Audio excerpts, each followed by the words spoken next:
Okay, so I was looking over some of my old videos and I saw one where I called Angela Duckworth a phony,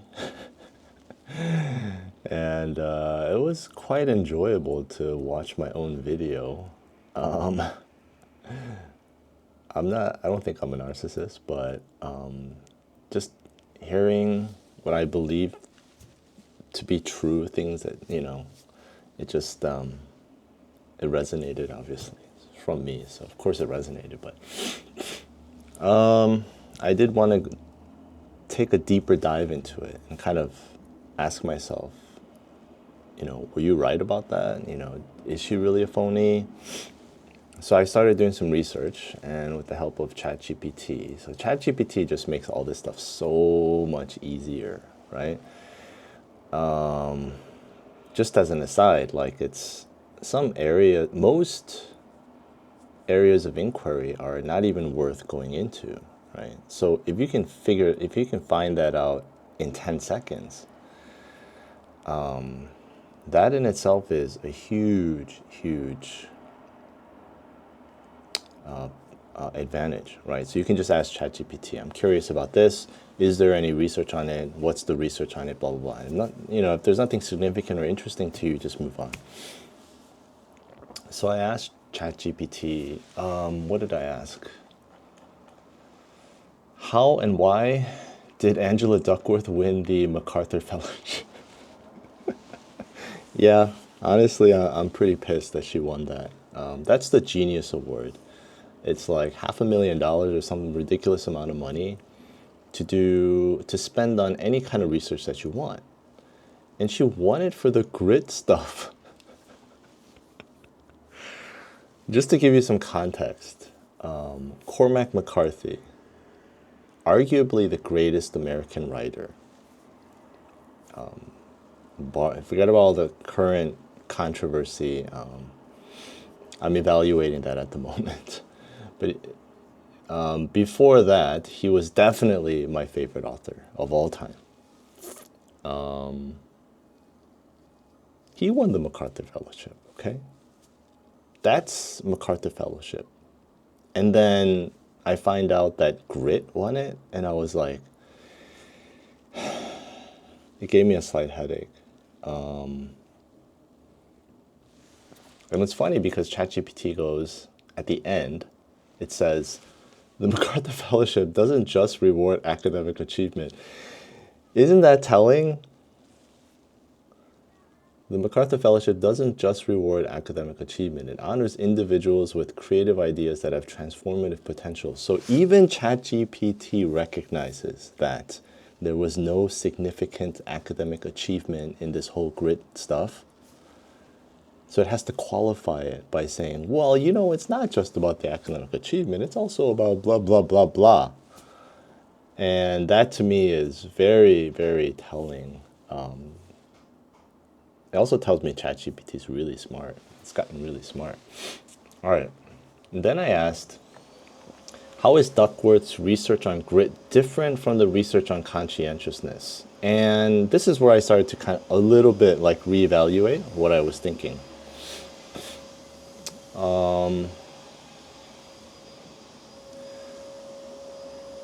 So it says that they're very similar, but where the difference is, that Duckworth defines grit as a combination of passion and perseverance. Obviously, conscientiousness has nothing to do with passion, right? Okay, so it is a little bit different. But then I thought, passion? I have a lot to say about passion. Mainly that this whole find your passion thing is bullshit. If you watch my videos on finding your identity, the Hannah Arendt videos that I made, you'll see exactly what I'm talking about. There is no passion to be found. It's something that you make. And people get motivated by things that they're good at. You're not motivated by things that you want to do. You're motivated by confidence and competence to a large degree. You're good at something, you like it. That's just human psychology. Yeah, we do have predilections, we do have tendencies, and yeah, perhaps some of that is like genetic or something from our early childhood. I don't know. So yeah, there is definitely passion. There are things that I'm good at in my life that I'm not interested in at all. And then there are things that I'm very interested in, like jujitsu, where I'm very passionate about it. And I do have to kind of work, after 8 years and after a bunch of competitions and, training 20 hours a week and injuries and all this stuff. I have to put a little thought and effort into keeping it interesting, but it doesn't take much. And so I would definitely say that that's passion. And that's different from conscientiousness. But the thing is, like, it's like, isn't that like a small subsect of conscientiousness? I had a lot of questions and I was evaluating. So then what I did was I just typed in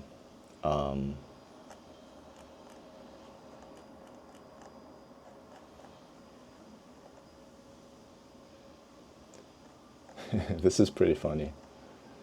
ChatGPT, everybody knows it's very polite, right?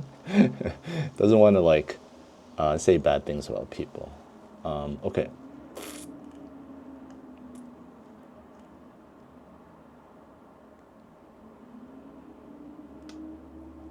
So ChatGPT does point out some of the criticisms of related to how conscientiousness and grit are similar. And I quote, critics of Duckworth's grit research argue that it may be too similar to conscientiousness. Questioning whether grit is a distinct concept. I think that's what I'm trying to say, right? Some studies suggest that grit may be a narrower aspect of conscientiousness, particularly its industriousness and achievement-oriented facets.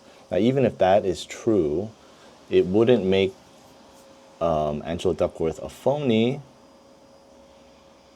But then we could say, we could say, like, what I would want to say is,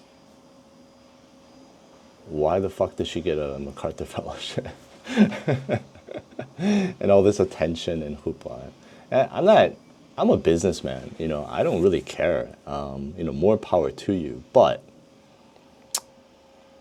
I think if you're an academic, I think you have some responsibilities, right? And that's the moral, ethical thing. Okay, so what I did was I took ChatGPT's phrase, critics of Duckworth's grit research argue, blah, blah, blah. And I said, give me more details on, quote, critics of Duckworth's grit research. And this thing wouldn't stop. I was shocked.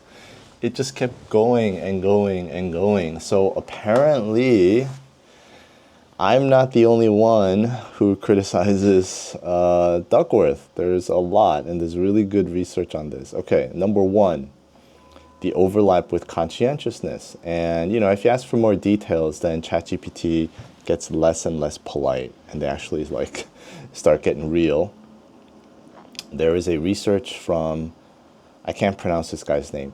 It's Crede, Crede, maybe, from 2017, conducted a meta-analysis and found that grit's unique contribution to predicting success beyond conscientiousness was minimal, right? So I imagine what it was you do grit and then you do conscientiousness, and there was no perceivable difference, meaning conscientiousness could explain most of the success of the people who were demonstrating grit, right?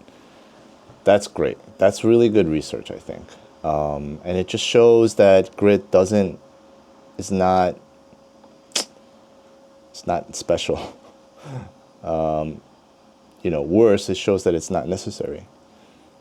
You can just be conscientiousness and be successful. And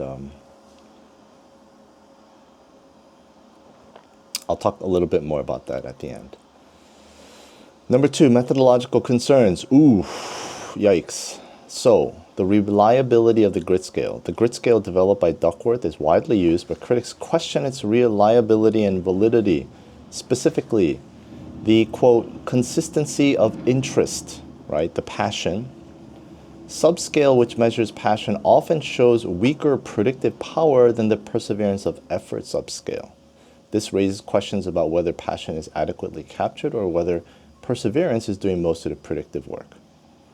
My experience in life, perseverance, conscientiousness, discipline over feelings, like you can't even compare the two. Discipline is so much more important. The other thing is the causation versus correlation, right? Much of the research on grit is correlational, not necessarily causational, right? So to say that grit causes success is weak. Okay, number 3, the overemphasis on individual responsibility, right? So critics argue that the concept of grit places too much emphasis on individual effort, neglecting systemic and environmental factors. For example, in educational context, emphasizing grit can overlook the impact of poverty, lack of resources, poor school conditions, or systemic inequality on student performance. Wow. So now you can get the left, the leftists criticizing Angela Duckworth's research as well. I guess any discussion of like grit or perseverance or especially discipline, like that's such an extreme conservative word these days, right?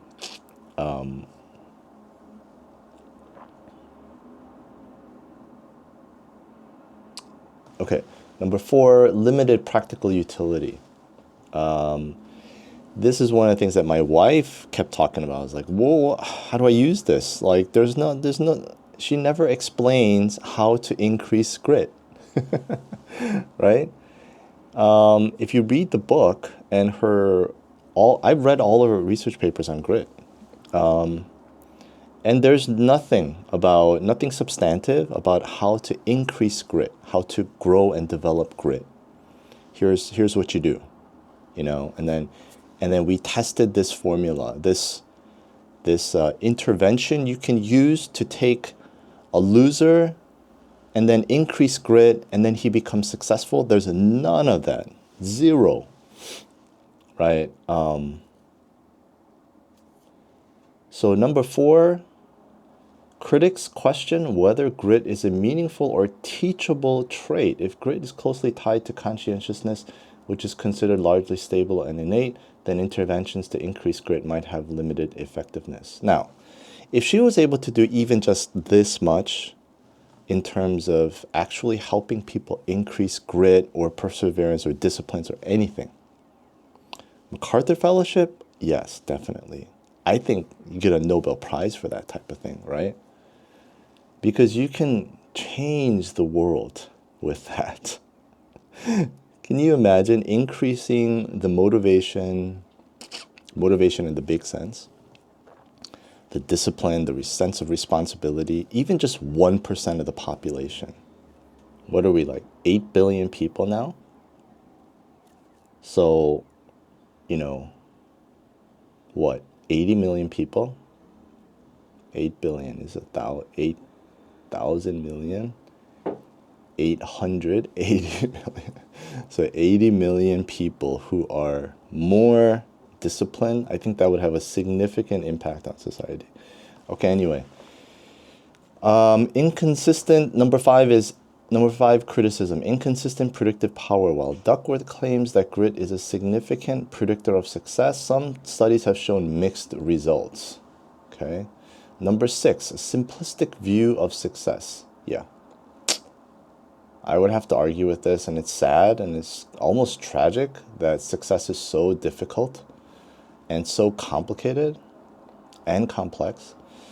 But the critics argue that grit provides a reductionist view of success by emphasizing perseverance while downplaying other important factors like intelligence, creativity, social skills, and luck. That's kind of stupid. The whole point is that intelligence is not as important as grit. But the luck part, yeah. Social skills, yeah.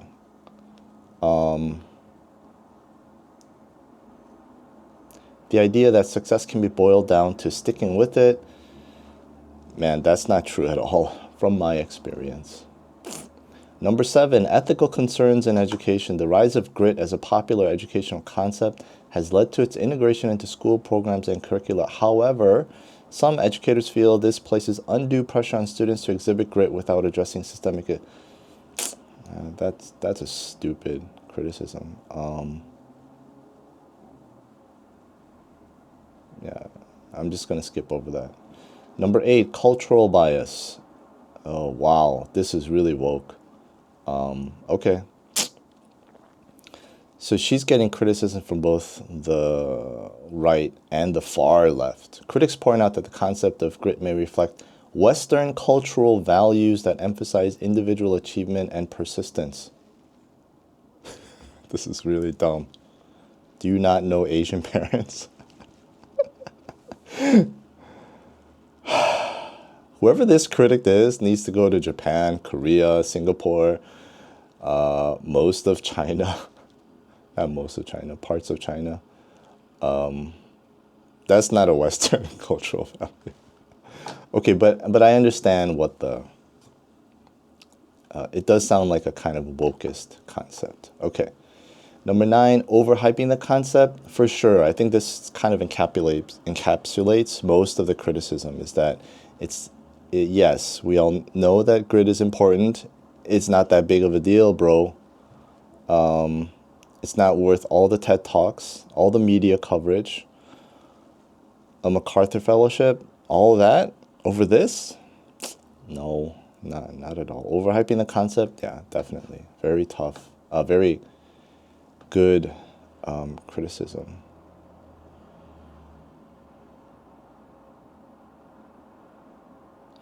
Okay, at the end, even Duckworth herself has acknowledged limitations, saying grit is not the only thing that predicts success and urging caution in overemphasizing it at the expense of other factors. This is why I think she's a phony. Angela Duckworth, your hypothesis is that grit is the most important thing. That intelligence and all these other factors, not as important as people believe. That actually you can overcome all these deficiencies. You can be dumb, but if you have enough grit, you can become successful. That's your hypothesis. And now you're saying that grit is not the only thing that predicts success? No. You can't say that. I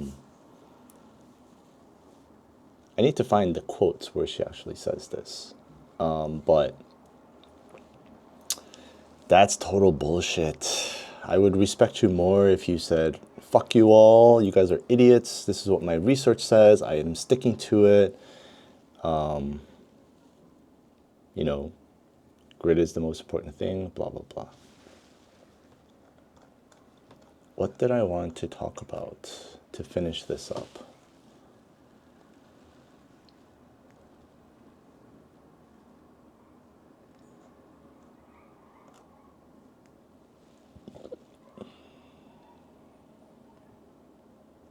It was something about discipline. Oh, right. So one of the biggest lessons in my life that I've learned is that you can be successful at an endeavor without having any passion for it whatsoever. This is some high level stuff. It's very specific, but if you talk to any entrepreneur who became successful, right? A small business owner who became a millionaire starting with nothing, bootstrapped the business, made it successful over 30, 40, 50 years and became a millionaire. Ask that person the role passion played in their life, and they'll tell you, what? Passion? No, I just worked hard. Every day I woke up and I hated life, but I just put my clothes on, put my shoes on at 5 a.m. in the morning. I went to work, and yeah, it was a positive experience. You know, I love dealing with my customers some of the time, and I loved making money by doing good work, and I provided a lot of economic value. Passion? What the heck is that? Passion is me playing golf on the weekends, you know? I'm passionate about that. Like, I'm getting better. I've been playing golf for 10 years and I'm getting a little bit better, and it's, you know, man, I would say like you can be passionate about, you know, personal stuff, but professional stuff, work stuff, here's the thing. If you want to be someone who is of value to society, what that means literally is that you are giving something that other people want. That's what that means. You're not giving something, you're not taking something from them to feel good about yourself or to feel good about what you're doing, which is what passion is, right? I feel good doing this. This is fun. This is interesting to me. Why the fuck would someone pay you to do something that's interesting to you? They will pay you to help them do something that's interesting to them. And this is one of my basic philosophies about business or entrepreneurship, is that if you're having fun doing it, I wonder if you're really providing value. My best example of this is the Beastie Boys. So start like this: like you have a rock band who has a hit song. Creep.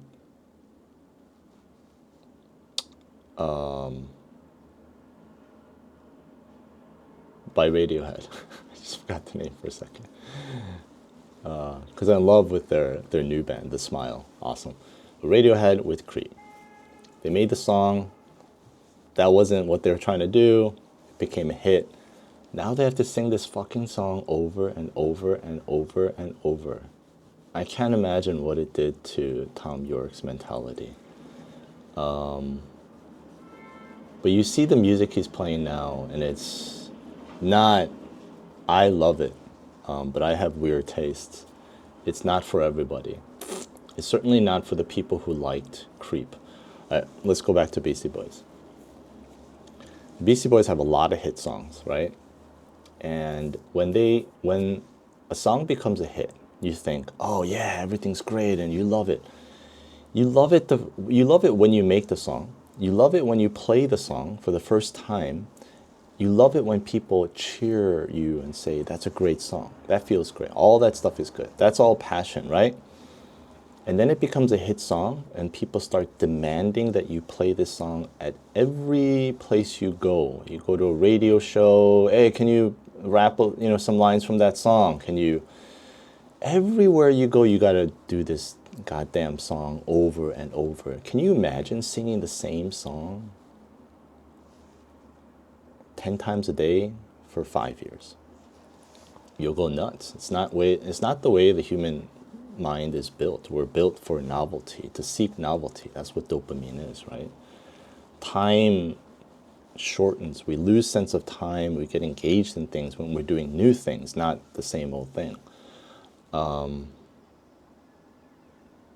So being the business geniuses that business or just, organizational or just smart human being, what do? They have Mixmaster Mike play different tracks of the same song. So they're singing the same song to make everyone happy, but it's on a different track. It has the same beat, but it's a totally different track. And this is the real genius. They don't know what Mixmaster Mike is going to play. He starts off the song with the same thing. Everyone goes crazy. They're doing it. And then right in the middle, he throws in a completely different track.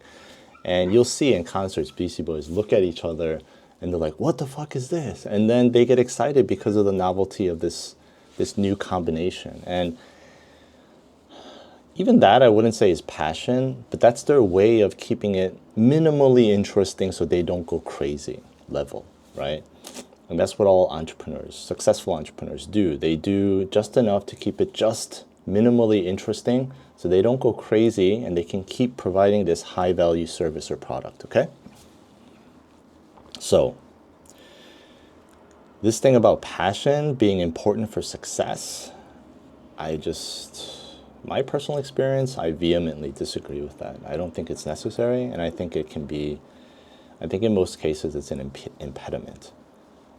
For the most part, I think that for young people, as they become adults, if you at some point get serious about your life and you want to be successful, you're going to have to face the reality that it doesn't feel good, okay? And I think this is the reason Angela Duckworth's research on grit became so popular, because it's exactly what people want to hear, right? I'm looking at my, so find yourself, okay, be your authentic self. So I have a couple of videos, 3 videos on finding yourself, being your authentic self. The title is Be Your Authentic Self is Bullshit, right? But people love this kind of talk, like finding yourself, finding your passion, all this kind of stuff. People love it because they don't have to focus on discipline. They don't have to put in effort.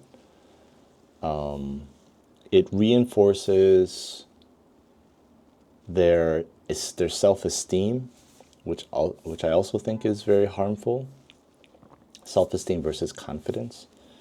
This sense that I'm important. You don't have to be important to have a meaningful, happy, successful life, right? But it falls into that world, and it's very popular, especially with young people, young academics, young professionals, young students.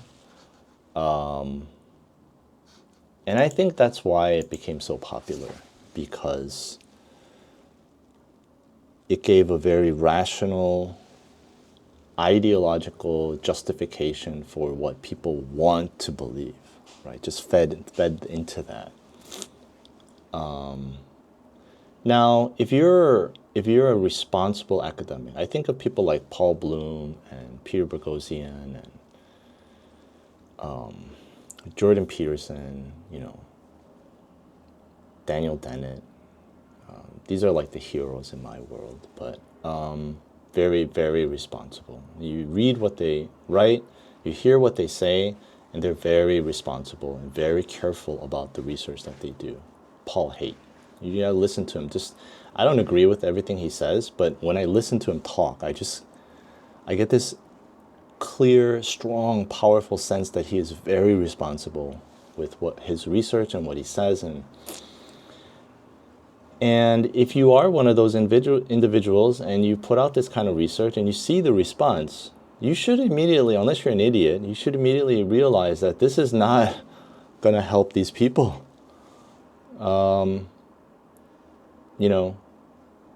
Like there's a different message these people need to hear. But that didn't happen. And so, yeah, I don't know. That might be a little harsh, but yeah, the whole grit thing, I think it's a little lame. And I think because of all the overhypedness of it, yeah, I will agree with my original conclusion that Angela Duckworth is a bit of a phony.